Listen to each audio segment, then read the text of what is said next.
सब कुछ जानते समझते हुए भी कभी कभी हम भक्ति और ध्यान में खुद को असमर्थ पाना, ये मेरी कमजोरी है या ईश्वर की मर्जी?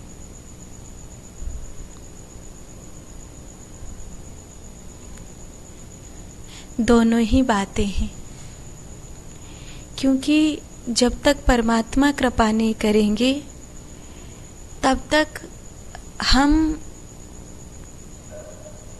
कुछ कर ही नहीं सकते। अलार्म कितनों को जगाता है? सच पूछो, अलार्म किसी को भी नहीं जगाता। जिसको जगाते हैं परमात्मा ही जगाते हैं। जब भगवान जगाते हैं तो अलार्म से पहले ही आँख खुल जाती हैं, और अगर वो नहीं जगाते तो अलार्म बजते बजते बेचारा मर लेता है, पर आँख नहीं खुलती, और जबरदस्ती खुल भी जाए तो शरीर नहीं उठता। तो जब ध्यान में, भजन में आप स्वयं को असमर्थ जाने, तो स्वयं की कमजोरी तो है ही, लेकिन परमात्मा से प्रार्थना करो तो मेरा साथ दे। आप साथ नहीं दोगे तो और कौन मेरा साथ निभाएगा? मेरी सुनो, तुम नहीं सुनोगे तो कौन सुनेगा? देखो, मैं हार गया। मैंने सुना है आप हारे का सहारा हो। जो हार जाता है उसको आप सहारा देते हो। देखो, मैं हार गया, मुझ पर कृपा करो। न मैं ध्यान में आगे बढ़ पा रहा हूँ, न मैं तुम्हारा नाम ले पा रहा हूँ। संसार भी छूट गया और तुम भी नहीं मिले। मेरा जीवन अधूरा है।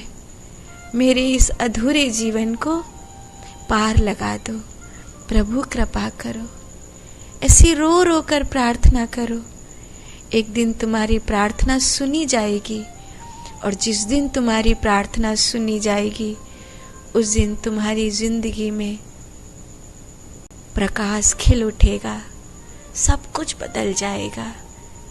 फिर देखना, तुम्हें ध्यान करना नहीं पड़ेगा, ध्यान अपने आप होगा। साधना करनी नहीं पड़ेगी, साधना अपने आप होगी। उसकी कृपा के पात्र बन जाइए।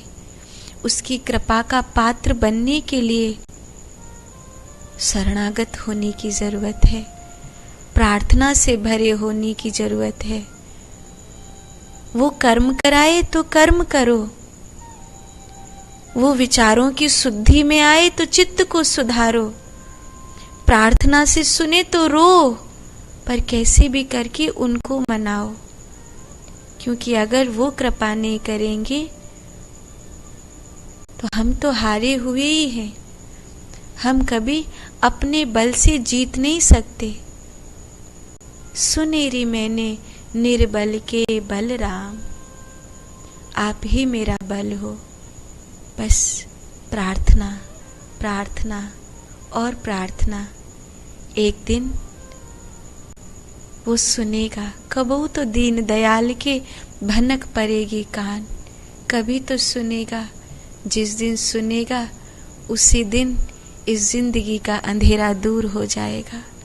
कभी तो ये काली रात हटेगी, कभी तो दिन निकलेगा। इंतजार करो और भरोसा रखो। अपने पुरुषार्थ को मत छोड़ो तथा अपने भरोसे को भी मत त्यागो। पुरुषार्थ को भी संग लेकर चलो और भरोसे और प्रार्थना को भी संग लेकर के चलो। निश्चित रूप से आपकी असमर्थता भी दूर हो जाएगी, ध्यान भी होगा, साधना भी होगी, और वो जो बहुत दूर है वो बहुत निकट होगा।